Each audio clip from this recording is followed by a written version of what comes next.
Hello, and thanks for joining this presentation on creating a family best memories legacy collection using a product called Collectionaire. I'm Stan Kinsey, founder of Collectionaire, and today I'll show you what you can do with your photos, home movies, and mementos so that your best memories are never lost or forgotten and can easily be shared with and navigated by anyone as a full collection.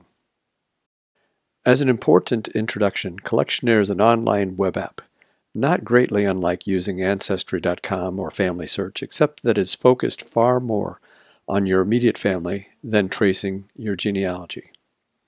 So the type of collection we're addressing here is a digital collection, as opposed to physically organizing print photos and other keepsakes. But this app may make that task easier as well. You can get started right away with photos, videos, and documents that are already digital. But in time, you'll need to scan print photos and any documents and convert any home movies that you wish to add to your collection.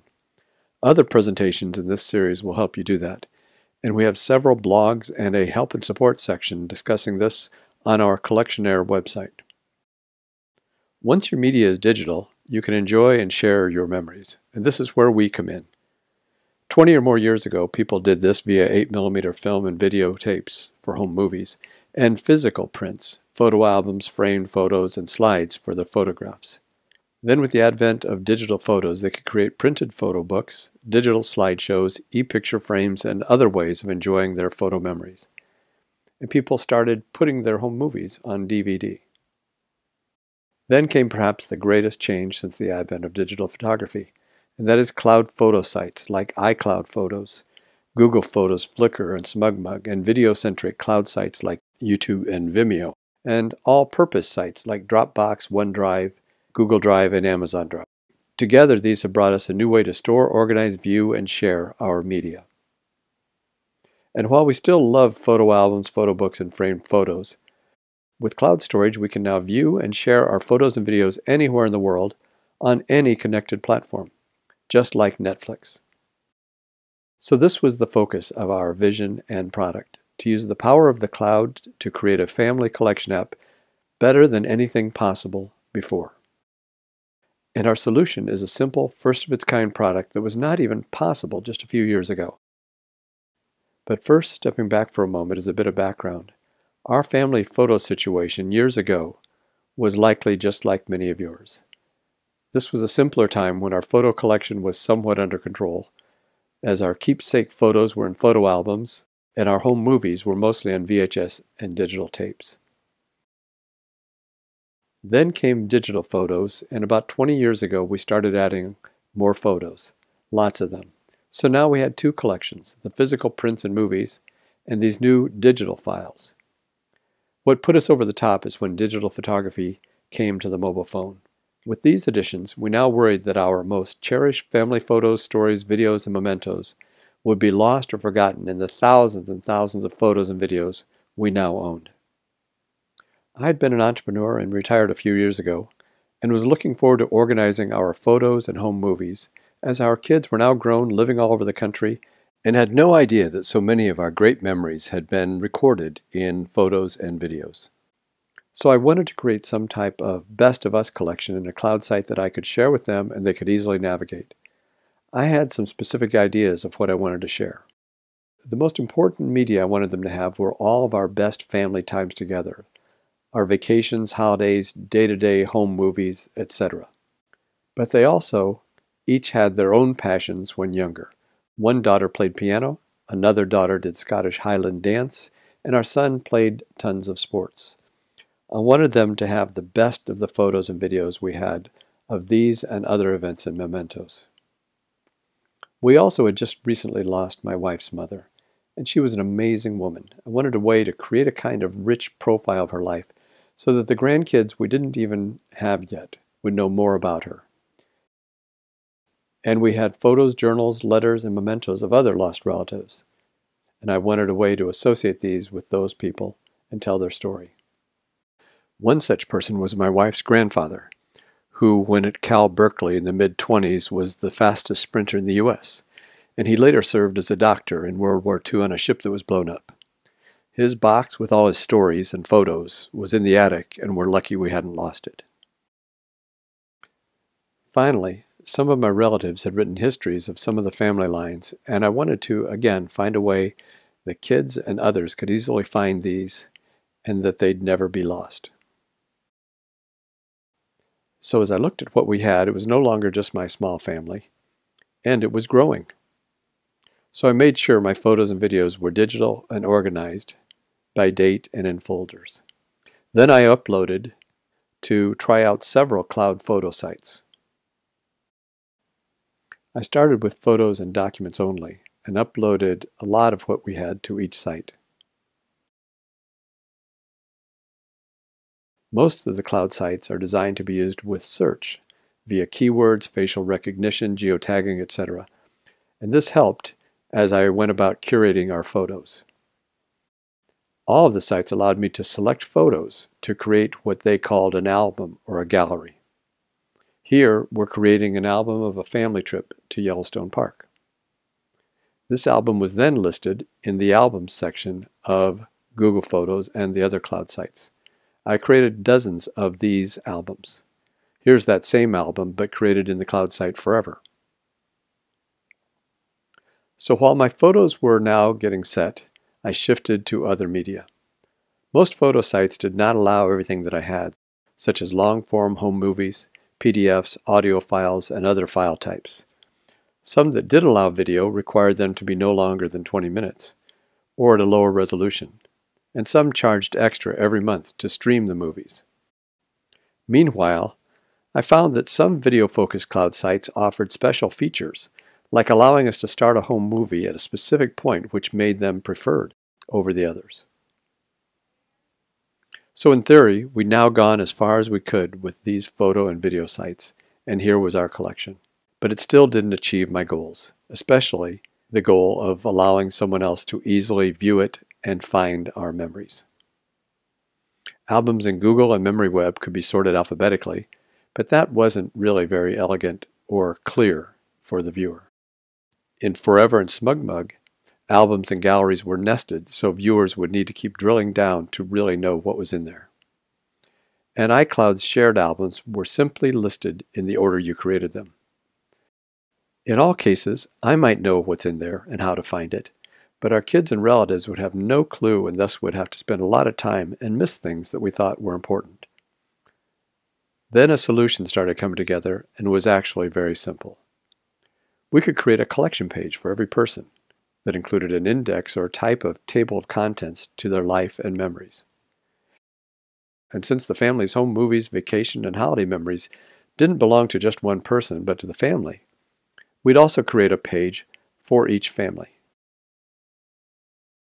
The key breakthrough that allowed this was that we found there is one common element of almost every cloud site that allows the owner of the content to share a photo or album with viewers. That element is a special type of URL called a share link. That share link allows viewers to see that specific item, whether it's a single photo, an album of photos, or a video, but nothing else in that cloud collection. So using the share link, we could quickly and easily add an album, such as this Yellowstone album in Forever, to a collection page. And we designed the primary section of the page to first allow chapters. Here we see the start of Jim and Loretta's family collection page, including chapters Jim and Loretta, Best of Family, Vacations with the Kids and Grandkids, etc. One can add as many chapters as they wish. Within each chapter then are links to the albums and galleries that we just created in the other photo and video cloud sites. We made it so that users can also add a title and a description. It even logs where the album is stored. If the description is long, clicking anywhere in the text brings up the full summary. Once added to a collection page, clicking the preview image opens a new tab in your browser and opens the album in the site where it is hosted. So here's our Yellowstone trip album as seen in Forever. With this simple system, we could create an index of memories for each person and each family. That brought us to the next question. With not just one person but many, and also many families, we needed a way to get to each collection page, and the obvious solution was a family tree. A bit like the genealogy programs Ancestry.com and Family Search, but such that each person and each family had their own best memories collection. Clicking on a person would bring up their collection page. And clicking the circle linking a couple would bring up the family collection page. So now we simply went through and assigned the albums we created in the cloud sites to the family tree, either to a person or a family. There are many other features that we don't have time to show you, but here are a few. For example, the number below each person indicates the number of media items in their collection page. And you can designate someone as having a story of great interest, so viewers don't miss it. Doing so changes their circle color to yellow. Here is that grandfather sprinter who had the great stories we spoke of. And if you have multi-generational history of a family line, you can add a flag that links you to stories about that family. Clicking that flag brings up a special collection page where you can add stories, photos, links to journals, etc. The basic concept behind all of this, of course, is that you now have a place for virtually anything about the family that you wish to maintain. Now I'd like to give you about a 5-minute tour of the site. When you first sign into Collectionaire, you'll see a cover photo that you select. Clicking on the cover photo takes you to your family tree. Here you see my tree, and we're looking at my side of the family. Our children, my parents. If I want to see my wife's side of the tree, I simply click on this triangle, which takes me to her tree view. Here I'll show you how to add an album to a collection. Let's take my wife's late father, James, and I have here his collection as we have it today, and we're still building this collection, his Navy years, even linking to videos on YouTube that we don't even own of the plane he flew in the Korean War. But if I go up here, what I want to try to do is add an album that we have of his young photos when he was in California growing up. So we're going to first go over to Flickr where I have that album. Here you can see I have a number of albums, dozens of them, and here's this album mixed in with everything else. And this arrow means I can, from here, get this share link. I'm going to copy that link, and that's all I need to do from Flickr. Now I go to the other tab with Collectionaire open. Let's add a new chapter. And there's a drop-down menu under chapters. I can choose his life and add that as the name of the chapter.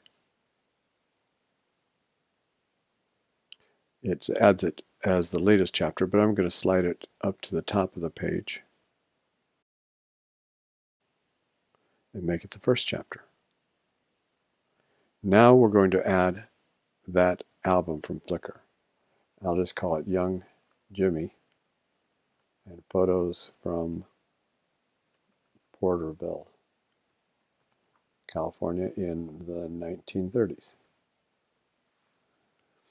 Now here is the key where we paste in that link, that share link that we got from Flickr. Now it's not the URL, it's a specific share link so that anyone seeing this album can only see that album. They can't see the rest of our Flickr account. And in many cases, I can click this button and generate a preview image of that album. Here it is. Let's go up here, square it up, save it. And now we're going to save the album. And there it is. So if we simply click on this album in Collectionaire, it takes us, opens a tab to Flickr, and here are the photos of young Jim Barber in the 1930s. So that's the essential ease of adding any album to a person's collection. If we go back to the tree, I'll show you a little bit of the family collection, which is the core. If I look at our own family collection, I'm just going to collapse chapters here so you get an idea of what one can add. Now maybe we're over the top adding a little too much, but here is our wedding. Here are trips that the two of us have taken together that were special. Pictures of the family through the years, our beloved dog that we lost a few years ago. Here are the family vacations. And down here, the last many chapters that I have are our home movies, which is quite helpful because normally it's very difficult to put a title and description to a home movie to know what's in there.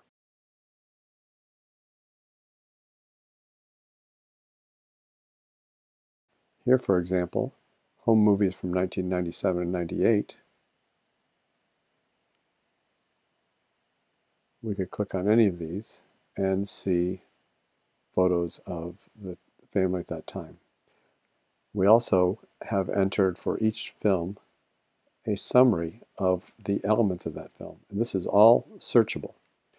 So that, first of all, if we click on that movie, it opens a new tab and takes us straight to that site. In this case, it's a movie stored in Google Drive.